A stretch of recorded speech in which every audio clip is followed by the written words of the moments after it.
March 1943. Cold winds from the Bismarck Sea swept across the gray waters between New Guinea and the Bismarck archipelago. In the misty air, 8 Japanese transport ships carried nearly 7,000 soldiers of the 51st Division Southwest toward Lae, a strategic base where exhausted troops clung to survival after months of isolation. Aboard the flagship Shirayuki, Rear Admiral Masatomi Kimura stood still on the command bridge. He had escorted convoys between Rabaul and Lae many times without serious losses. The Imperial Navy believed these waters belonged to Japan. For over a year, no American surface force had dared challenge them. Those ships were lifeblood for the front line, laden with ammunition, food, medicine, and the faint hope that Lae could endure the Allied pressure. To the crews, it was just another dangerous but routine run, still within the Empire's safe zone. But what Kimura and his officers didn't know was that beyond the horizon, a new generation of American airmen was preparing to unleash something Japan had never seen. An unorthodox blend of technology, audacity, and raw creativity that would forever change the art of war in the Pacific. After the defeat at Midway in 1942, the balance of power had shifted. Japan still held most of the islands and sea lanes, but its logistics were fracturing. Keeping thousands of men supplied across New Guinea and the Solomons had become an unbearable burden. Every transport run was now a gamble between life and death. Across the line, Major General George C. Kenney, commander of the U.S. 5th Air Force in the Southwest Pacific, faced the opposite challenge. How do you actually hit a ship? High-altitude B-17 raids from 6,000 meters left only splashes in the sea. Most bombs missed by hundreds of meters. Torpedo attacks? Too risky. Pilots had to fly straight, low, and nearly suicidal. The Americans realized if they couldn't cut Japan's supply lines, every victory on land would mean nothing. In Brisbane, Australia, a thin gray-haired man with fire in his eyes, Major Paul Pappy Gunn, was tinkering in a rough workshop. A former naval aviator captured in the Philippines and escaped. He had joined the U.S. Army Air Forces, but more than a pilot, he was a born mechanic, a man who believed every technical limit was temporary.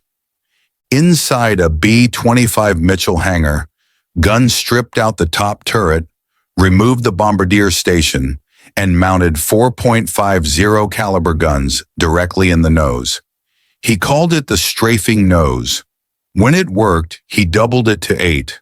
The front of the plane now looked like the jaws of a steel beast. Jack Fox, an engineer from North American Aviation who worked with Gunn, recalled, "We had no blueprints, just wrenches and faith that if you shoot enough lead, something's gonna hit."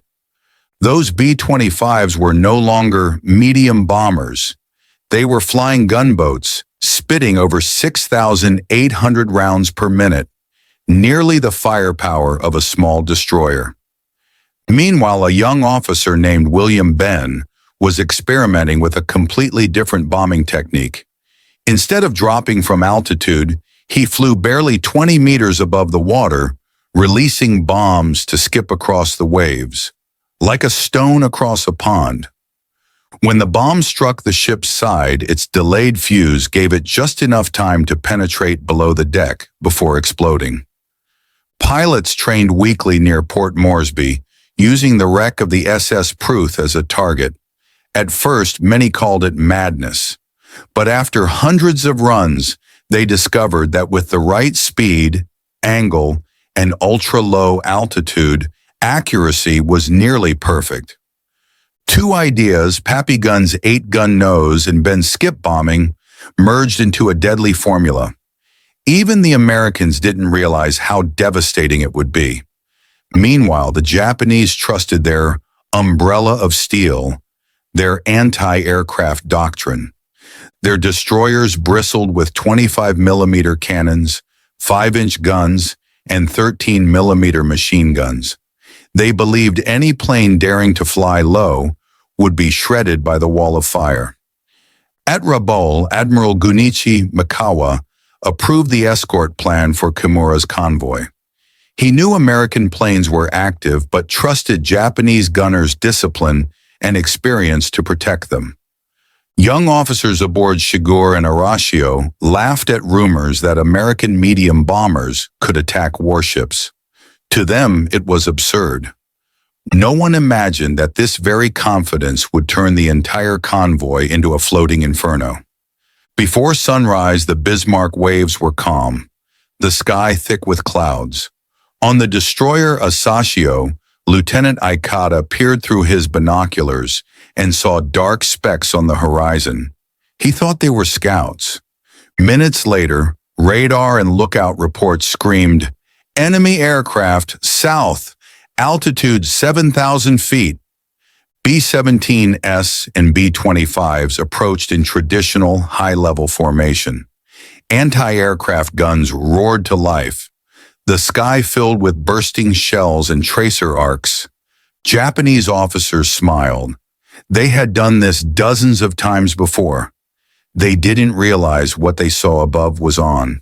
The Bismarck Sea, 9 a.m., March 3, 1943. The sun had broken through the clouds, reflecting off the churning silver surface. The air was thick with the stench of burning oil, cordite, and twisted metal, while 8 Browning .50 calibers screamed in unison. From less than 50 meters above the water, the B-25 strafers came in like giant sharks. Their propellers churned white spray, slicing through waves at more than 280 miles per hour.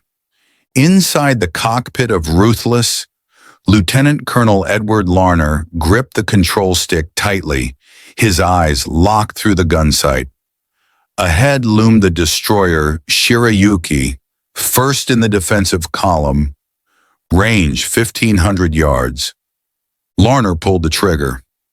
8 red tongues of fire erupted from the aircraft's nose, merging into a brilliant horizontal line that carved straight into the ship's hull. Each 50 caliber slug, over 600 grains, pierced steel plating at nearly 900 meters per second, tearing through the ship's armor like foil. The first shock wave rippled through Shirayuki. Windows shattered. White smoke burst from the forward deck. A Japanese gunner was cut in half instantly. One by one, the 25-millimeter mounts went silent. The anti-air defenses collapsed as if ripped out by their roots. In less than 8 seconds, over 900 rounds had been fired.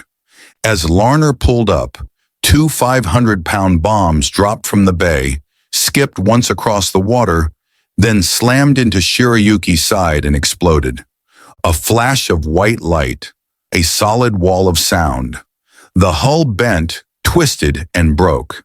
Within 90 seconds, Shirayuki, Admiral Kimura's flagship, was a flaming wreck. The gunners aboard the remaining ships stared in disbelief. They had been taught to wait until the enemy flew into their web of fire. But these B-25s didn't fly into it. They shredded it. They didn't attack in tight formations or dodge flak. They came straight in. The 50 caliber streams ripped through bridges, tore apart decks, and split gun platforms clean in half. Some Japanese sailors jumped overboard in panic as the flaming noses swept across the horizon. On board Tokitsukashi, Commander Yasumi Doi shouted orders through the chaos. "Hold your stations! Aim low! Keep your guns down!" But his voice was drowned beneath the roar of Pratt & Whitney engines. The next burst tore through the command deck, blowing out the electrical panel. The destroyer spun out of control. A skip bomb from the second B-25 hit the water twice before punching into the hull. The explosion ripped Tokitsukashi's stern apart. Fire and steel shot skyward in a column of smoke hundreds of meters high.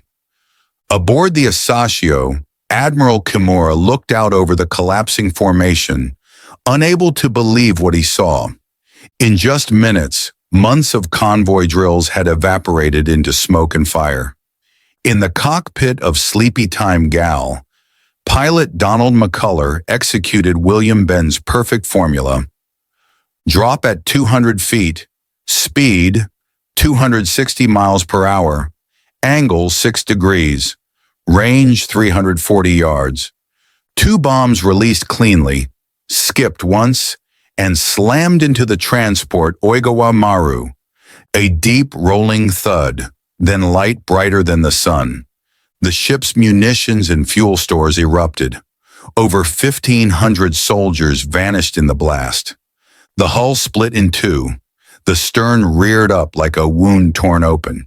A surviving Japanese officer later wrote in his diary, "We thought it was a torpedo hit, but torpedoes do not fly, and no one imagined death could come from the nose of a plane."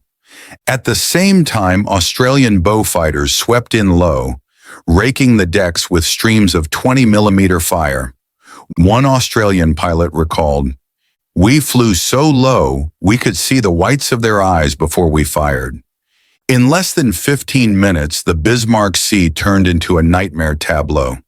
Transports Kyokusei Maru, Nojima, Taimei Maru, one by one they burned, broke apart, and capsized. Many sank so fast their crews never jumped clear. Explosions leapt from ship to ship as ammunition ignited.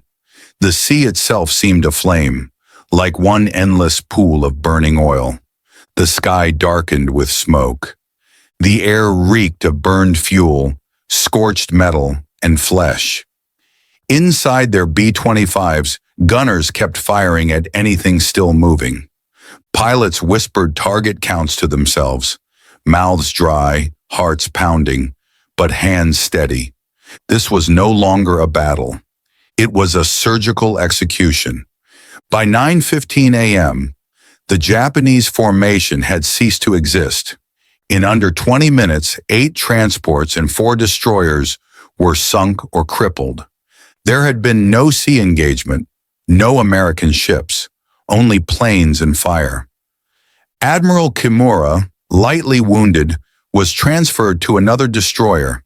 He looked out across the oil-streaked waves and drifting bodies, realizing he was witnessing the collapse of an entire doctrine.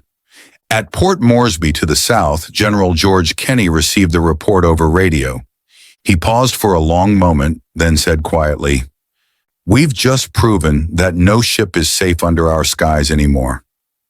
Within days, news of the disaster rippled through the Japanese fleet. Reports were filled with words never before seen in imperial records: aircraft with the firepower of warships.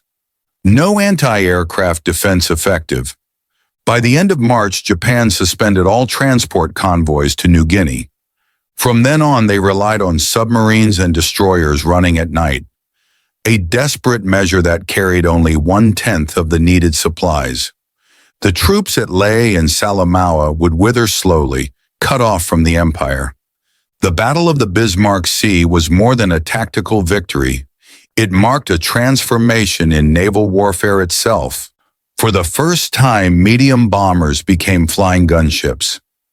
For the first time, victory came purely through technical innovation, without ships or fleets. And for the first time, fear took hold in every Japanese sailor's heart. A fear named the B-25 8-gun nose.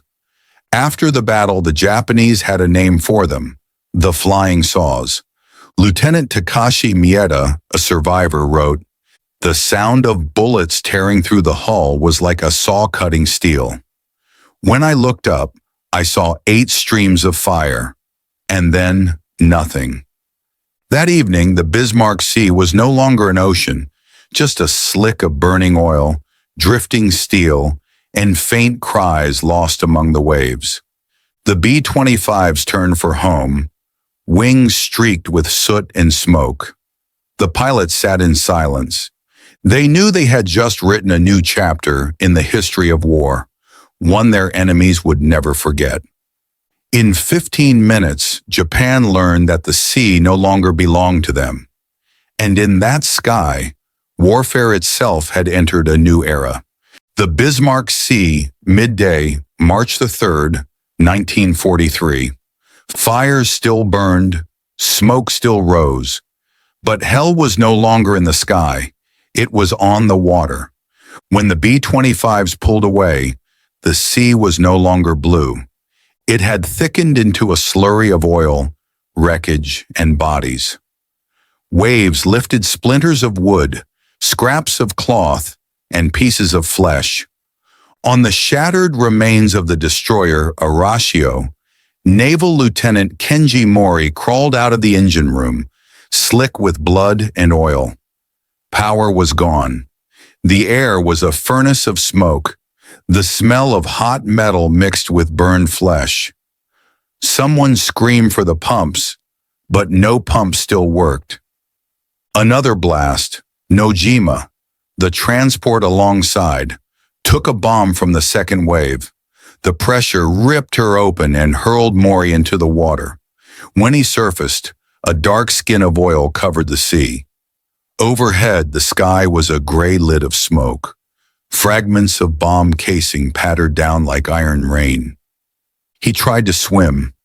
Oil burned his eyes until everything blurred. Men around him shouted, begged, then fell silent. A corpse drifted past. Life jacket charred, face down. Later he would write that this was the moment he understood it was over, not just for him, but for the Imperial Navy. Above, Larner's Ruthless had cleared the target area. The co-pilot looked back through the side window. My God, what have we just done? No one answered. The cabin reeked of cordite. Metal still glowed, paint blistered from the heat of the guns. In their headsets, the controller's voice came cold and flat. Target neutralized, return to base. No cheers, no congratulations. Only engine hum and the images still burning in their minds. Bridges erupting, hulls splitting, tiny figures trapped in a sea of fire. Larner sat in silence, hands still on the stick. He knew they had done the right thing, destroying the reinforcements, averting disaster in New Guinea. But in that moment, he felt less than human. We turned war into the work of machines. And when the machine finishes, there's nothing left to say. Below, hundreds of soldiers were trapped in the holds of Kyokusei Maru. The bomb hit, hatches jammed, and fire poured in. Screams rose from the dark. Some tried knives and pistols on the doors, but the heat was too great. Oxygen thinned. A survivor recalled, "We pounded until our nails tore off. Our cries stopped being sound. Everything melted, steel, men, hope. When the ship rolled, water rushed in and the fires went out. Water, in the end, finished the killing." At Port Moresby, when word of success spread, there were no shouts of joy. Pilots sat in tents, wiping sweat and gun smoke from their faces. A ground crewman exhaled at the sight of belts still half full. Next time they'll be stronger. And we'll go again. The mechanics, the quiet hands of war, worked into the night, tightening bolts, swapping barrels, wiping blood from the fuselage. They knew that each morning a few planes wouldn't come back. In a young pilot's diary, a pencil-shaken line, "We won, but I feel no joy. Looking down, I saw men only trying to live." The wind shifted, rain began. On the sea, thousands of Japanese still drifted in burning oil. The remaining destroyers tried to haul survivors aboard, but each time they slowed, American aircraft swept back in. They weren't shooting to kill. They were shooting so no rescue could succeed. That was the order. No reinforcements to New Guinea. A Japanese sailor remembered, "We raised our hands thinking they would spare us. They fired into the water around us. I understood. We were no longer enemies, only targets." Many loosened their life vests and let themselves sink. Some sang Kimigayo through tears, among waves and smoke. The battle had lasted 15 minutes. The dying took hours. By nightfall, only 4 destroyers could still move. They circled through smoke and flame, pulling in whoever still breathed. Commander Yasumi Doi, Tokitsukasi's gunnery officer, was dragged aboard, his body seared with burns. He looked up at his ship settling by the stern. I trained them to fire fast and true. I never trained them to fight planes lower than the waves. When the remnants reached Rabaul, barely 1,200 of the original 6,900 soldiers still lived. The rest left no trace. Weeks later in Brisbane, Pappy Gunn received his medal. The newspapers hailed him as the mechanical genius who saved the Pacific. In the photograph, he didn't smile. Under the flashbulbs, his eyes were hollow. He knew every gun and every round carried a slice of humanity lost. He wrote in his journal, "We've built a weapon so perfect it's frightening. When one man can kill hundreds by pulling a single handle, the line between victory and guilt is paper thin." In Tokyo, Admiral Isoroku Yamamoto's report stunned the general staff. They could not accept that 8 aircraft had broken an entire convoy. There was no home sea, no umbrella of steel, only wrecks. Yamamoto concluded in a secret memo, "We do not control the surface when the enemy controls the sky." That sentence would appear in later studies as an unofficial obituary for Japan's naval doctrine. The Bismarck Sea was a turning point, not because of the number of ships sunk, but because of the way men died. No face-to-face combat, no duel. Death came from far away, cold, precise, a mechanical equation. The guns in a B-25's nose felt no fear and never trembled. They only kept time. And below them, men had seconds to realize there was no place for them in the new world of war. From then on, Japan's concentrated defense vanished. In the new era, speed and surprise mattered more than steel and honor. By night, the Bismarck Sea had swallowed most of the wrecks. Bodies still drifted in a sheen of burning oil, reflecting moonlight like ghostly sparks. The wind carried the taste of metal and char. No more explosions, no more guns. Only the silence of what had been. In that darkness, the sea whispered a simple lesson. In war, the strongest is not the one with the most guns, but the one who changes before others understand what is happening. When the sun rose over the Bismarck Sea the next morning, only pillars of black smoke marked where the convoy had been. From that moment, the Pacific War had changed direction. Forever. Dawn, March 4th, 1943. The Bismarck Sea was quiet again, but no one would call it peace. Waves rolled. Oil still burned on the surface. Gulls circled over the wreckage of a convoy once deemed untouchable. At Rabaul, when the battered destroyers limped in, the doctors had nowhere left to lay the wounded. Over 80% of those aboard were missing. The 51st Division, once seen as the key to the New Guinea front, was nearly erased before it ever reached shore. For Japan, this was more than a military defeat. It was the collapse of belief, of a war-fighting creed forged for half a century. After Bismarck, the Imperial General Staff confronted a brutal fact. No stretch of ocean belonged to Japan if the enemy owned the air. The very idea of naval strength was wiped away in a single day. In a closed-door session in Tokyo, Vice Admiral Shigeru Fukudome wrote in a classified report, "One airplane can carry the firepower of a warship. From now on, the sea belongs not to ships, but to those who control the sky." To the traditionalists of the Imperial Navy, those words were a death sentence. From then on, Japan's supply plans in the South Pacific shifted to night runs by fast destroyers. Even those grew fewer, haunted by a new nightmare: B-25 strafers. Meanwhile, in 5th Air Force bases, American pilots and engineers barely paused. Victory brought new demands: more guns, more armor, more speed. Pappy Gunn kept tinkering in the Eagle Farm hangars. He added guns to the sides, the dorsal turret, and the tail, pushing the total to 18 Brownings. The new B-25s rolled out as flying arsenals. General George Kenney, who had backed Gunn's crazy idea from the start, ordered the model replicated across the Pacific. Within months, strafer variants filled the skies from New Guinea to the Solomons. An American officer joked, "If you're a Japanese soldier and you see a black nose with 8 holes, start praying. That's not a plane, that's a verdict." From Bismarck came a hard lesson.